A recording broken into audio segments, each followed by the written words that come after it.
नमस्कार। Hindi plus Facebook page पर the Hindi plus पर आज मैं आपके बीच हूँ फेसबुक लाइव के लिए। मैं अपना परिचय आपको दे दूँ। मेरा नाम है निशांत जैन।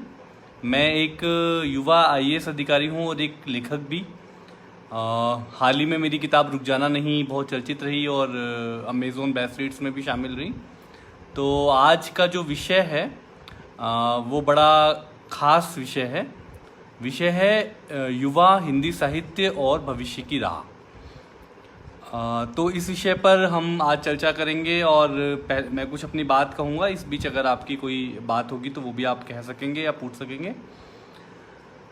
कई बार हम लोग सुनते हैं दोस्तों कि हिंदी साहित्य का भविष्य कैसा होगा और हम लोग को चिंता रहती है कि हिंदी क्या इस मुकाबले में आगे मुकाबला कर पाएगी अन्य भाषाओं का, विदेशी भाषाओं का, अंग्रेज़ी का, और क्या हिंदी में किस तरह की किताबें लिखी जा रही हैं, किस तरह का साहित्य लिखा जा रहा है और भविष्य में हिंदी में क्या संभावनाएं हैं लेखन में, साहित्य में, कविता में, उपन्यास में, कहानी में, माइथोलॉजी में, अनुवाद में। इन सब सवालों के जवाब हम यहाँ ढूंढने की कोशिश करेंगे।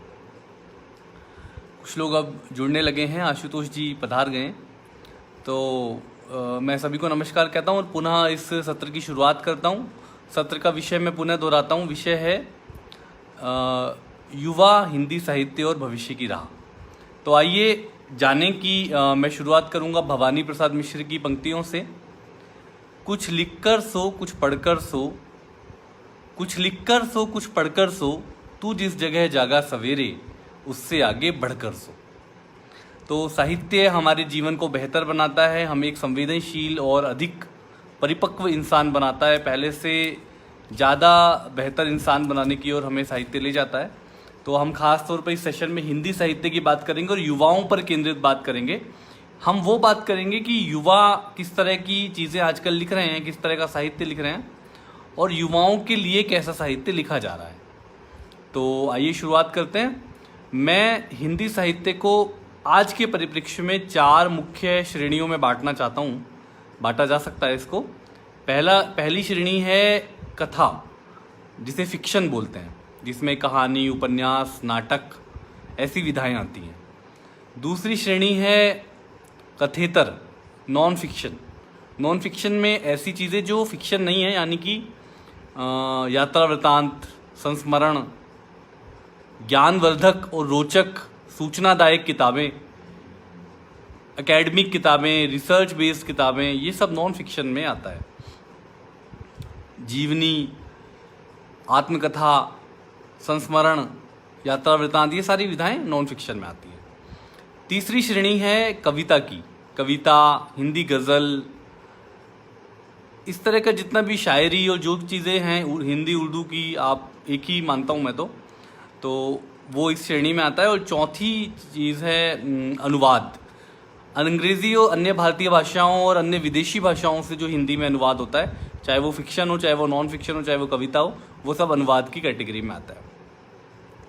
तो अगर हम युवाओं के विशेष संदर्भ में बात करें, हिंदी साहित्य को देखें, तो सबसे पहले हम फिक्शन की बात करते हैं।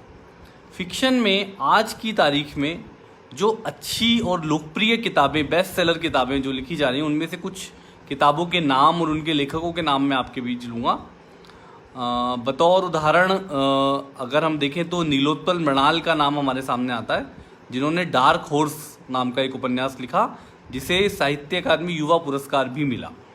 डार्क हॉर्स उन लोगों पर है जिन्होंने, ऐसे एक युवा पर है जो यूपीएससी की तैयारी करने दिल्ली आता है बिहार से, और उसके साथ क्या क्या होता है वो उन्होंने बहुत यथार्थ तरीके से उभारा है। उसके बाद उन्होंने एक और उपन्यास लिखा, ओघड़। तो ये दोनों उपन्यास काफ़ी लोकप्रिय हुए। उसके बाद सत्यव्यास एक चर्चित लेखक हैं हिंदी के आजकल। उन्होंने बनारस टॉकीज़, दिल्ली दरबार, 84, बागी बलिया जैसी लोकप्रिय किताबें लिखी हैं और वो बेस्ट सेलर भी रही हैं। इसके अलावा एक नाम है दिव्य प्रकाश दुबे का, जिन्होंने ताज़ा किस्म के उपन्यास लिखे हैं, जैसे कि मसाला चाय, मुसाफिर कैफ़े, अक्टूबर जंक्शन। इस तरह की युवाओं पर केंद्रित उपन्यास उन्होंने लिखे हैं। और आगे देखें अगर तो शशांक भारतीय नाम के एक लेखक हैं युवा, उन्होंने देहाती लड़के नाम का एक बड़ा दिलचस्प उपन्यास लिखा है। इसके अलावा आप देखिए नवीन चौधरी जिन्होंने जनता स्टोर नाम का एक नॉवेल लिखा है जो काफ़ी लोकप्रिय है।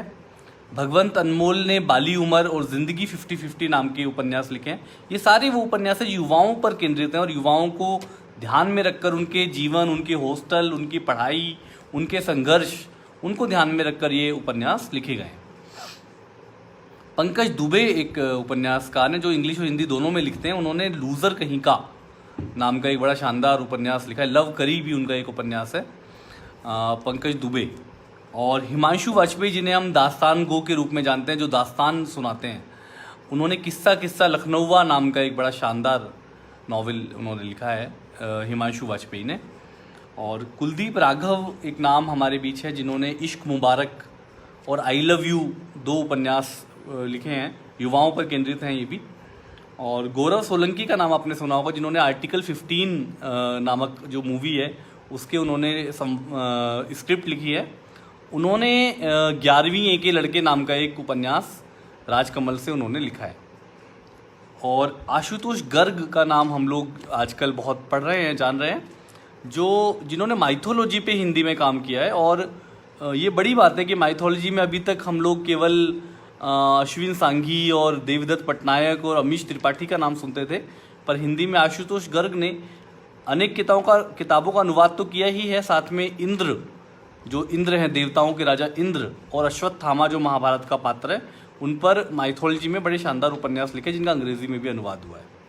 तो इस तरह से मैंने फिक्शन के कुछ लेखकों का जो लोकप्रिय हैं उनका जिक्र किया और उनके कुछ उपन्यासों का जिक्र किया। एक बार फिर से मैं उन सब लेखकों के नाम दोबारा से दोहराता हूँ जो हिंदी के शौकीन हैं और जो लगता है जिनको कि युवाओं के लिए जो किताबें लिखी जा रही हैं उन किताबों का स्वाद, उन किताबों का टेस्ट उनको भी लेना चाहिए।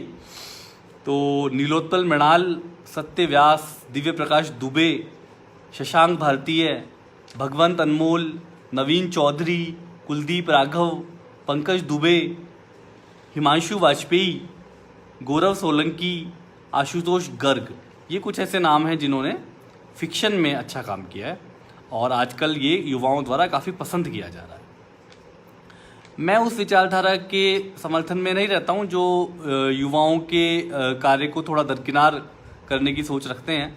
मेरा मानना है कि जैसे एक प्रसिद्ध फ्रेंच विचारक हुए हैं बर्कले, उन्होंने लिखा है कि मुझे बता दीजिए कि युवाओं के मन में कौन सी भावनाएं सर्वाधिक प्रबल हैं, मैं बता दूंगा कि आगामी पीढ़ी का भविष्य कैसा होगा।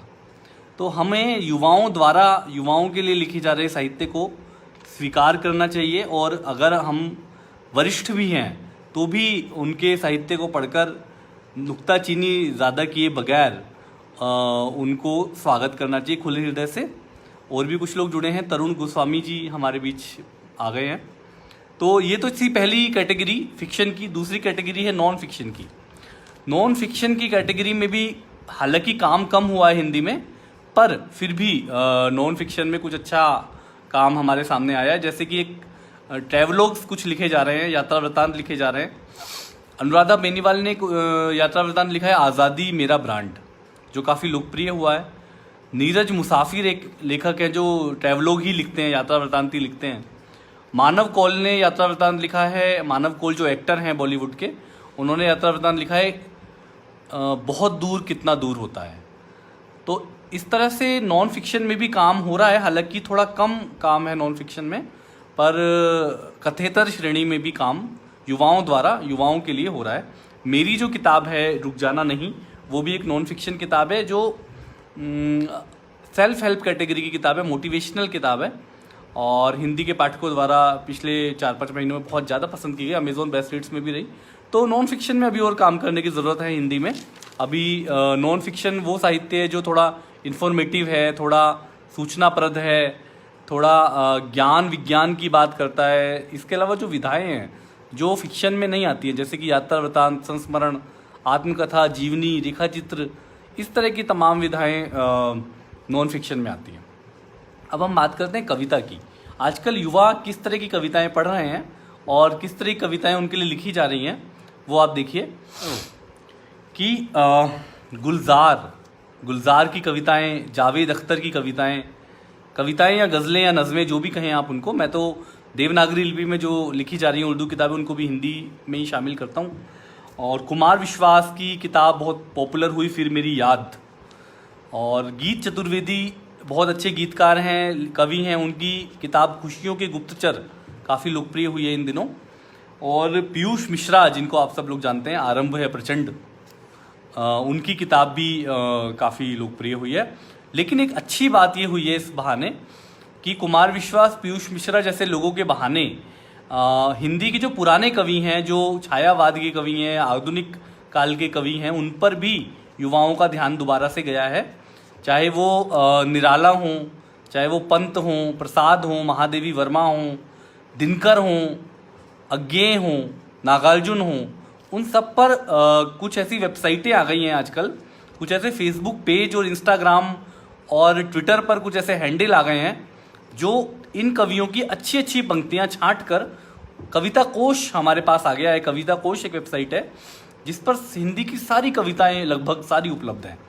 तो आजकल चूंकि नेट का ज़माना है और हम लोग अब केवल फिजिकल किताब पर निर्भर नहीं रह सकते हैं। मैं कुछ नाम ऐसे फेसबुक पेज और ऐसे ट्विटर हैंडल्स के ले सकता हूँ आपके सामने, जैसे कि कविशाला, कविता कोश, हिंदी नामा, रेखता, तीखर, तख्तियाँ, हिंदी कविता और कवि सम्मेलन, इस तरह के कुछ प्लेटफॉर्म्स, पोशंपा, इस तरह के प्लेटफॉर्म्स हैं जो बहुत अच्छी कविताएं आपके सामने प्रस्तुत कर रहे हैं।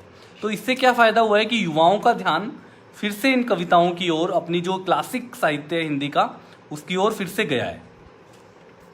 इसके अलावा आप देखिए दुष्यंत कुमार के प्रति काफ़ी युवाओं का आकर्षण बढ़ा है, जो हिंदी गज़ल के सम्राट कहे जाते हैं। तो इस तरह से पुराने कवियों पर भी लोगों का ध्यान गया है और जो नए कवि हैं उनकी किताबें भी पढ़ी जा रही हैं।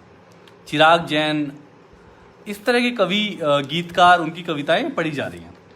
चौथी श्रेणी जो मैंने अनुवाद की श्रेणी है, ट्रांसलेशन की श्रेणी है। अनुवाद का हमेशा स्वागत किया जाना चाहिए क्योंकि अनुवाद भाषाओं के बीच सेतु का काम करता है। अनुवाद हिंदी में जो हो रहा है वो अंग्रेजी से हो रहा है, अन्य विदेशी भाषाओं से थ्रू अंग्रेजी हो रहा है और भारतीय भाषाओं से भी हिंदी में अनुवाद हो रहा है। तो ऐसी किताबें भी काफ़ी लोकप्रिय हैं, जैसे कि अंग्रेजी के जो लोकप्रिय उपन्यासकार हैं, लेखक हैं, जैसे अमीश त्रिपाठी, चेतन भगत, अश्विन सांघी, देवदत्त पटनायक, रविंद्र सिंह, रोबी शर्मा, सदगुरु की किताबें भी आती हैं, गौड़ गोपाल दास की किताबें भी आती हैं। इस तरह से ये लोग जो हैं, आनंद नीलकंठन, क्रिस्टोफर डायल, इनके हिंदी अनुवाद भी काफ़ी लोकप्रिय हैं और ये भी साहित्य के प्रति युवाओं के जुड़ाव को दर्शाता है। तो इस तरह से हमने देखा कि फिक्शन, नॉन फिक्शन, कविता और ट्रांसलेशन, इन चारों श्रेणियों में युवाओं के लिए काफ़ी साहित्य लिखा जा रहा है और उसमें लिखने वाले भी बहुत सारे युवा लोग आ गए हैं, जिसका निश्चित रूप से स्वागत किया जाना चाहिए। और हमारा जो आज का विषय है, जो मैं फिर से दोहरा रहा हूँ, युवा हिंदी साहित्य और भविष्य की राह, तो इसमें मैं समझता हूँ कि हम आश्वस्त हो सकते हैं कि युवाओं की जो एक पूरी युवाओं की नई पीढ़ी है वो मैदान में उतर चुकी है साहित्य के और काफ़ी दिलचस्प तरीके से वो अपना काम कर रही है। एक और दिलचस्प बात मैं यहाँ पर जिक्र करूँगा कि हम लोग फिज़िकल फॉर्म में किताबों को सोचते हैं केवल, पर अगर हम आज के और भविष्य के हिसाब से देखें, भविष्य की राह को देखें, तो किताबें कई तरह से हम पढ़ सकते हैं या सुन सकते हैं। नंबर एक, किताब जो आप पढ़ते हैं वो बुक स्टोर से आप खरीदते हैं या फिर आप अमेज़ोन या फ्लिपकार्ट से ऑनलाइन ऑर्डर करके मंगा सकते हैं, जो आजकल लॉकडाउन में अभी नहीं हो पा रहा है। पर किंडल पर आप ई बुक पढ़ सकते हैं, किसी भी किताब का जो ई बुक संस्करण है वो आप किंडल पर पढ़ सकते हैं और युवा आजकल खूब पढ़ रहे हैं। तीसरा जो एक नया हस्तक्षेप हुआ इस क्षेत्र में वो है ऑडियो बुक्स, किताबें जिनको आप पढ़ने के बजाय निकलते बढ़ते सफ़र में ट्रैवल करते हुए सुन सकते हैं। और सुनने के लिए कुछ ऐप आए हैं, बड़े लोकप्रिय ऐप हैं। एक तो है ऑडिबल और एक है स्टोरी टेल। तो ऑडिबल और स्टोरी टेल ऐप्स के माध्यम से आप किताबों को पढ़ने के बजाय सुन भी सकते हैं। ये भी साहित्य का स्वाद लेने का एक तरीका है, साहित्य का आनंद लेने का एक नया तरीका है। हम हमें हर नए तरीके का स्वागत करना चाहिए, हमें हर नई ताजगी भरी खुशबू का स्वागत करना चाहिए। तो ये कुछ ऐसे प्रकाशक हैं जिनका मैं नाम लूँगा जो आजकल युवाओं पर केंद्रित साहित्य खूब प्रकाशित कर रहे हैं और उनका फोकस युवाओं पर शिफ्ट हो रहा है। जैसे कि आप देखिए राजकमल ने काफ़ी युवाओं को लेकर के किताबें छापी हैं।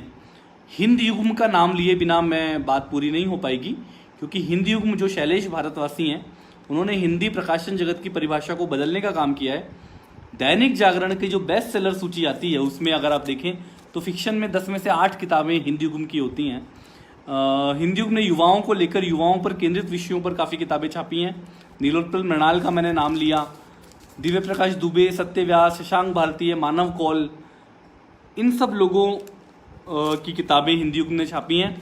और उनका एक इम्प्रिंट भी है एका, जो वेस्टलैंड बुक्स के साथ, जो अंग्रेजी का प्रकाशक है वेस्टलैंड, उसके साथ मिलकर के वो लोग छाप रहे हैं। मेरी किताब रुक जाना नहीं भी वेस्टलैंड और हिंद युग्म ने मिलकर प्रकाशित की है। एक प्रकाशक राजकमल हुआ, हिंद युग्म हुआ, वाणी भी काफ़ी अच्छा काम कर रहा है आजकल। राजपाल, मंजुल से भी बहुत अच्छी किताबें आ रही हैं हिंदी में।